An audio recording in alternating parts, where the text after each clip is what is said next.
అంటే మనమందరం ఈ దేశంలో ఉండేటువంటి ప్రతి కులం, ప్రతి మతం, ప్రతి జాతి, స్త్రీ, పురుషుడు, జెండర్ ఎవరికి ఎలాంటి ట్రైబల్స్ రాజ్యాంగం తెలిసి ఉన్నా తెలియకపోయి ఉన్నా ఇప్పటికీ అనాగరికులుగా ఉన్నటువంటి వాళ్ళందరూ కూడా ఈ మేములో వచ్చేస్తారు.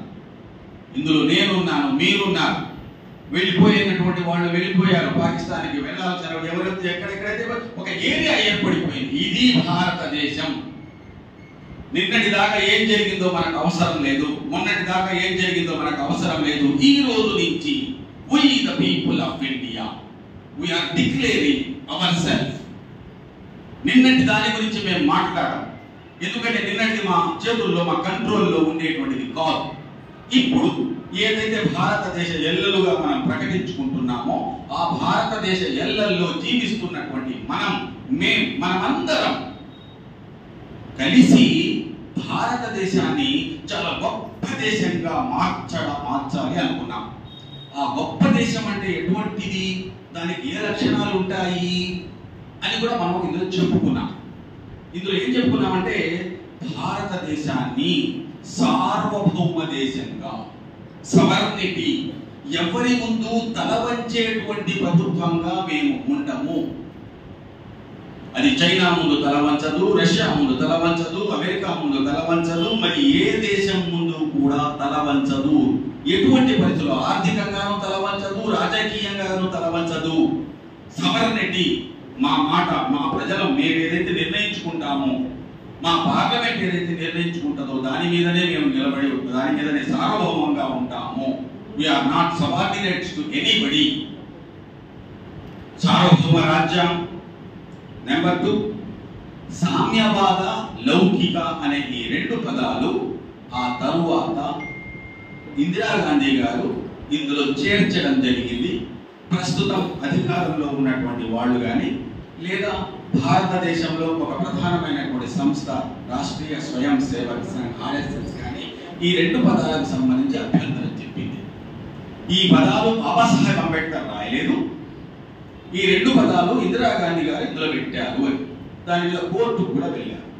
కోర్టు ఏం చెప్పిందంటే, సుప్రీం కోర్టు, ఈ 2 పదాలు లేకపోయినా ఈ 2 పదాల యొక్క అర్థం ఈ రాజ్యాంగంలో, ఈ పీఠికలో ఉంటుంది కాబట్టి ఆ 2 పదాలను తీయాల్సినటువంటి అవసరం లేదు. ఆ పదాలు లేకపోయినా కూడా అదే అర్థం ఉంటుంది అన్నారు. నిన్నగా మన కోర్టుకు వెళ్ళిన కోర్టు కూడా అదే మాట చెప్పింది. సామ్యవాద, లౌకిక, ప్రజాస్వామ్య, గణతంత్ర రాజ్యం. రాజ్యం, స్టేట్, ప్రభుత్వాలు దెబ్బలకి, తనిష్క్ దెబ్బలకి, జోయా లూకాస్ దెబ్బలకి, యోయో దెబ్బలకి, లలితా జోయాల దెబ్బలకి, డబ్బులు ఊరికినే రావు. వీళ్ళందరి దెబ్బలకి వీళ్ళందరూ కూడా చిన్న చిన్న స్థాయి వ్యాపారాలు మొత్తం కూడా బ్యాకప్ చేసుకునేటువంటి పరిస్థితి.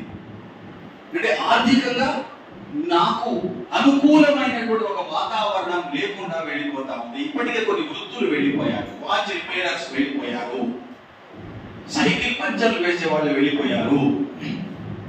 కాబట్టి ఆర్థికంగా నన్ను నేను నిలదొక్కుకోవడానికి, నా కుటుంబాన్ని పోషించుకోవడానికి అవసరమైనటువంటి అవకాశాలు ఉండాలి. ఒకవేళ ఇటువంటి మార్పులు జరిగితే ప్రభుత్వమే ఆ బాధ్యత తీసుకొని వాళ్ళని ఆర్థికంగా సంపాదించుకునేటువంటి పరిస్థితి వాళ్లకు కల్పించాలి. నెంబర్ 1, రాజకీయ. నేను ఎమ్మెల్యే కావచ్చు, నేను ఒక స్థానికంగా కౌన్సిలర్ కావచ్చు, వార్డు మెంబర్ కావచ్చు. అయితే కాకుండా ఉండే పరిస్థితులు ఈ రోజు ఏర్పడ్డాయి. ఈ రోజు కౌన్సిల్ అంటే 1 కోటి రూపాయలు ఖర్చు పెట్టుకోగలగాలి. దాని విమర్శ కాదు, మారినటువంటి విలువల్ని చెప్తున్నాను నేను. కానీ మన భారతదేశం యొక్క ప్రియాంబులో మనం ఏం రాస్తున్నామంటే, రాజకీయపరమైనటువంటి న్యాయం కూడా అందరికీ సమానమైన న్యాయమే. మా నెల్లూరులో 28 రోజుల నుంచి బ్రాందీ షాపు ఎత్తేడయా మసీదుకి 87 మీటర్ల దూరంలో ఉంది. మీ చట్టం ప్రకారంగానే 1000 మీటర్ల